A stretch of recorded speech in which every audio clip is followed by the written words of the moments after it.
Niger wàññi liñ jam ngeen ci Diwar TV tey la dimanche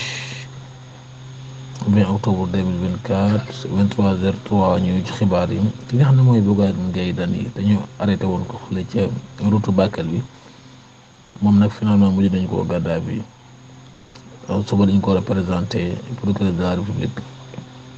ki nga xam ne mooy avocat di maître El Hadji Diouf moom nag mi ngi xamle ne kii di Bougane Gueye Dany deful dara boo weddi na sax gendarmerie na li ñu wax dara amu ci ay sos la moom sax war naa jébbal benn plainte ñii di gendarmerie yi di wan ne diffamation lañ def. Kolda, un étudiant de 22 ans, université numérique Cheikh Hamidou Kane et Kolda, mort noyé ce dimanche 20 octobre dans la fleuve Casamance.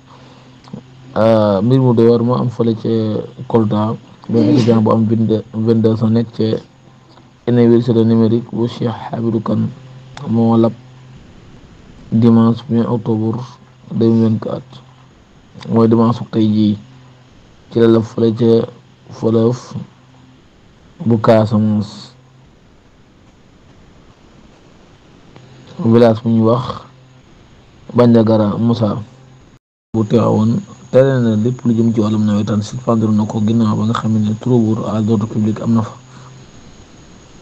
waaw jël na nag décision arrêté nawetaan ba ci kanam ndax dañ koy dakkal na ni wala dañ koy arrêté définitivement loolu des na ko topp nii waaye daal ki nga xam ne mooy préfet bu teewoon arrêté na lu jëm ci wàllum nawetaan. Bougane Seydi Gassama appel à sa libération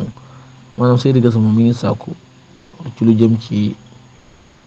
wàllum arrestation Bougane Gueye Dany mu ne mi ngi sàkku ñu bàyyi ko mi ngi demande daal pour ñu bàyyi Bougane Gueye Dany mi nga xam ne dañ ko